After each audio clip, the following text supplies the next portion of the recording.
വിയ്യപുരത്ത് വാഹന പരിശോധനയ്ക്കിടെ വാഹനം നിർത്താതെ പോയെന്നാരോപിച്ച് ബിരുദ വിദ്യാർത്ഥിയെ പോലീസ് ക്രൂരമായി മർദ്ദിച്ചതായി പരാതി. മർദ്ദനത്തെ തുടർന്ന് രക്തം ഛർദ്ദിച്ച യുവാവ് 3 ദിവസത്തോളം ആലപ്പുഴ മെഡിക്കൽ കോളേജ് ആശുപത്രിയിൽ ചികിത്സയിൽ കഴിഞ്ഞുവെന്നും ആരോപണം. എന്നാൽ കൃത്യനിർവഹണം തടസ്സപ്പെടുത്തുകയും പോലീസുകാരനെ തട്ടിവീഴ്ത്തി വാഹനം നിർത്താതെ പോകുകയും ചെയ്തതിനാണ് കേസെടുത്തതെന്നും മർദ്ദിച്ചെന്ന ആരോപണം തെറ്റാണെന്നുമാണ് വിയ്യപുരം പോലീസിന്റെ വിശദീകരണം. കഴിഞ്ഞ 22-നായിരുന്നു കേസിനാസ്പദമായ സംഭവം. പോലീസ് കൈകാണിച്ചത് ശ്രദ്ധയിൽപ്പെടാത്തതിനാലാണ് വാഹനം നിർത്താതിരുന്നതെന്ന് വിദ്യാർത്ഥിയായ മുഹമ്മദ് യാസിൻ പറയുന്നു. പിന്നീട് പോലീസ് നിർദ്ദേശപ്രകാരം സ്റ്റേഷനിലേക്ക് പോകുന്നതിനിടെ വാഹനം തടഞ്ഞു നിർത്തി തന്നെ തല്ലിച്ചതയ്ക്കുകയായിരുന്നുവെന്നാണ് യാസിന്റെ ആരോപണം. മുഹമ്മദ് യാസിനാണ് ചോദിച്ചത്. അന്ന് പറഞ്ഞപ്പോഴത്തേക്ക് എന്നോട് വെച്ച് നീ എന്തോ നീ കാണിച്ചത്, നീ ആരുടെ വെച്ചിട്ടാ നീ ഇതാക്കിയത്, മര്യാദയ്ക്ക് വണ്ടി സ്റ്റേഷനിൽ കൊണ്ടുവന്നത്, അല്ലെങ്കിൽ നിന്നെ നിന്റെ വീട്ടുകാരെയും കിടത്തി ഉറക്കത്തില്ലെന്ന് എന്നോട് പറഞ്ഞു. കേട്ടോണ്ട് ഞാൻ നേരെ കാരിച്ച സ്റ്റേഷനിലോട്ട് തന്നെ കൊണ്ട് വണ്ടി ഇട്ടാൻ തിരിച്ചു വരുന്ന വഴിക്ക് എന്നെ പോലീസുകാർ കണ്ട് എന്നെ എന്നെ കാറിൽ നിന്ന് പുറത്തിറക്കി എന്നെ അടിച്ച്, അവിടെ തന്നെ വെച്ച് അടിച്ച്, റോഡിൽ തന്നെ വെച്ച് 3 അടി അടിച്ച് കർണത്ത്. എന്നിട്ട് വേറെ പോലീസുകാരൻ ഇറങ്ങി വന്നിട്ട് ഡ്രൈവിംഗ് സീറ്റിൽ നിന്ന് എന്നെ വലിച്ചിറക്കി ജീപ്പിൽ കയറ്റി നേരെ എന്നെ സ്റ്റേഷനിലോട്ട് കൊണ്ടുവരുന്നു. യാത്രക്കിടെ അശ്വിൻ എന്ന സുഹൃത്തിന് യാസിൻ ലിഫ്റ്റ് നൽകിയിരുന്നു. വൈദ്യപരിശോധനയിൽ യാസിൻ ലഹരി ഉപയോഗിച്ചതായി കണ്ടെത്തിയിട്ടില്ല.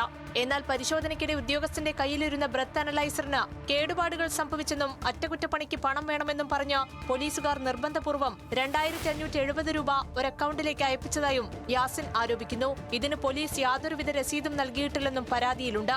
എന്നാൽ യാസിന്റെ ആരോപണങ്ങൾ പോലീസ് തള്ളി. പോലീസുകാരനെ തട്ടിവീഴ്ത്തി വാഹനം നിർത്താതെ പോയതിനും അശ്രദ്ധമായി വാഹനമോടിച്ചതിനുമാണ് വിദ്യാർത്ഥിക്കെതിരെ നടപടിയെടുത്തതെന്നാണ് പോലീസിന്റെ വാദം. വാഹനത്തിൽ അനധികൃതമായി മാറ്റങ്ങൾ വരുത്തിയതിനാണ് കാർ കസ്റ്റഡിയിലെടുത്തത്. കൂടാതെ കാറിലുണ്ടായിരുന്ന യാസിന്റെ സുഹൃത്ത് അശ്വിൻ മുൻപും കഞ്ചാവ് കേസിൽ ഉൾപ്പെട്ടിട്ടുള്ളയാളാണെന്നും പോലീസ് അറിയിച്ചു.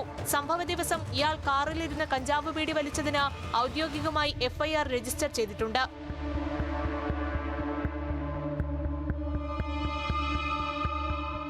യാസിനിൽ നിന്നും പണം ഈടാക്കിയതുമായി ബന്ധപ്പെട്ട ബ്രത്ത് അനലൈസർ അറ്റകുറ്റപ്പണി നടത്തുന്ന സ്ഥാപനത്തിന്റെ ഔദ്യോഗിക അക്കൗണ്ടിലേക്കാണ് പണം അയച്ചതെന്നും പോലീസ് വ്യക്തമാക്കി. അതേസമയം മകന് നേരിടേണ്ടി വന്ന ശാരീരികവും മാനസികവുമായ പീഡനങ്ങൾ ചൂണ്ടിക്കാട്ടി യാസിന്റെ പിതാവ് മുഖ്യമന്ത്രി, ആഭ്യന്തരമന്ത്രി, ആലപ്പുഴ ജില്ലാ പോലീസ് മേധാവി എന്നിവർക്ക് പരാതി നൽകി. പൊട്ടിയിട്ടുണ്ട്, ഇതിന്റെ പൈസ 2570 രൂപ ഇത് നിങ്ങൾ തരണം എന്ന് എന്നോട് എസ് ഐ എന്നോട് സംസാരിച്ചു. അതിന് പുള്ളി പറഞ്ഞ് ഞാൻ തരുന്ന നമ്പറിൽ ഗൂഗിൾ പേ ഇട്ടിട്ട് എനിക്ക് സ്ക്രീൻഷോട്ട് എടുത്ത് അയച്ചു തരണമെന്ന് പറഞ്ഞു. ഇത് രണ്ടിൻ്റെയും സ്ക്രീൻഷോട്ട് പുള്ളിക്ക് ഇട്ട് കൊടുത്തതും മറ്റേ സാറ് പറഞ്ഞ ആളിന് ഞാൻ ഈ 2570 രൂപ കൊടുത്തതിൻ്റെ എൻ്റെ അതിൻ്റെ രേഖയുണ്ട്. കടുത്ത കൃത്യവിലോപവും അധികാര ദുർവിനിയോഗവും പോലീസിന്റെ ഭാഗത്തു നിന്നുണ്ടായെന്നാണ് ആരോപണം. സംഭവത്തിൽ ഉന്നതതല അന്വേഷണം വേണമെന്നാണ് കുടുംബത്തിന്റെ ആവശ്യം.